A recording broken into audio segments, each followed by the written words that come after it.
ഇന്ന് രാവിലെ ചപ്പാത്തിയും പനീർ കുറുമയാണ്. അതിന് വേണ്ടിയിട്ട് കുറച്ച് തേങ്ങ എടുത്തിട്ടുണ്ട്, 2 ഉള്ളി എടുത്തിട്ടുണ്ട്, 2 തക്കാളി എടുത്തിട്ടുണ്ട്, അണ്ടിപ്പരിപ്പ് കശകശയൊക്കെ കുതിർത്തി വെച്ചിട്ടുണ്ട്, കുറച്ച് തേങ്ങ എടുത്തിട്ടുണ്ട്.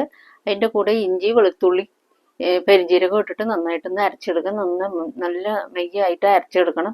ഉള്ളിയും തക്കാളിയും കൂടിയിട്ട് വേറെ ഇതിലും അരച്ചെടുക്കുക. അതിന് പനീർ വറുക്കാനായിട്ട് കുറച്ച് എണ്ണ ഒഴിച്ചു കൊടുക്കുക. മുളക് പൊടി, മഞ്ഞൾപ്പൊടി, കുറച്ച് ഉപ്പിട്ടിട്ട് നന്നായിട്ട് ഒന്ന് ഇളക്കിയ ശേഷം നമുക്ക് പനീർ ഇട്ടിട്ട് നന്നായിട്ട് വറുത്തെടുക്കുക.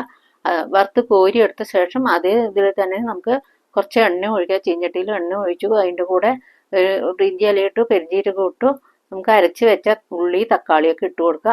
അത് നന്നായി വറന്ന ശേഷം നമുക്ക് മല്ലിപ്പൊടി, മുളക് പൊടി, മഞ്ഞൾപ്പൊടി, മസാലപ്പൊടിയൊക്കെ ഇട്ടിട്ട് നന്നായിട്ടൊന്ന് വറുത്തെടുക്കുക.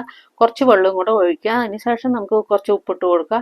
നന്നായി ഇളക്കി വെച്ച് ഒന്ന് അടച്ചു വെച്ച ശേഷം നമുക്ക് നന്നായി തിളച്ചിട്ടുണ്ട്. അതിന് ശേഷം നമുക്ക് ഈ പനീർ ഇട്ട് കൊടുക്കുക. പിന്നെ തേങ്ങ അരച്ചതും നമുക്ക് അതിൽ ഒഴിച്ചു കൊടുക്കാം. നന്നായി ഇളക്കിയ ശേഷം ആവശ്യത്തിനുള്ള വെള്ളമൊക്കെ ഒഴിച്ചിട്ട് നന്നായി ഇളക്കി കൊടുക്കുക. അതിൻ്റെ കൂടെ കുറച്ച് പഞ്ചസാരയും കൂടി ഇട്ട് കൊടുക്കണം കേട്ടോ. നന്നായി ഇളക്കി വെച്ച ശേഷം മല്ലിയിലേക്ക് ഇട്ട് കൊടുത്തു. കരിവേപ്പിലും മല്ലിയിലേക്ക് ഇട്ട് ഒരു മധുരത്തിന് വേണ്ടിയിട്ട് കുറച്ച് പഞ്ചസാര ഇട്ടിട്ടുണ്ട്. അതിൻ്റെ കൂടെ പിന്നെ നമുക്ക് കസ്തൂരി മേറ്റി നന്നായിട്ട് ഉടച്ചു കൊടുക്കുക. കുറച്ച് വെളിച്ചെണ്ണ മേലെ ഒഴിക്കുക. അതിൻ്റെ കൂടെ കുറച്ച് നെയ്യും കൂടെ ഒഴിച്ചു കൊടുക്കണം കേട്ടോ. നന്നായിട്ട് ചപ്പാത്തി ഞാൻ പരത്തി വെച്ചിട്ടുണ്ടായിരുന്നു, അതൊക്കെ ഒന്ന് എടുത്തു. നമുക്ക് പനീർ കുറുമയിൽ കുറച്ച് നെയ്യ് ഇട്ട് കൊടുക്കുക. ചപ്പാത്തി റെഡിയായി, കുറുമി റെഡിയായി.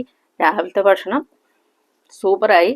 നിങ്ങൾ ഉണ്ടാക്കി നോക്കുക. ഇന്നലെ 3 പാക്കറ്റ് പാലുണ്ടായിരുന്നു, അതിന് പനീർ ഇന്നലെ ഉണ്ടാക്കി വെച്ചിട്ടുണ്ടായിരുന്നു കേട്ടോ. അപ്പോൾ ഇന്ന് ഇത്രയേ ഉള്ളൂ. എല്ലാവർക്കും ബായ്.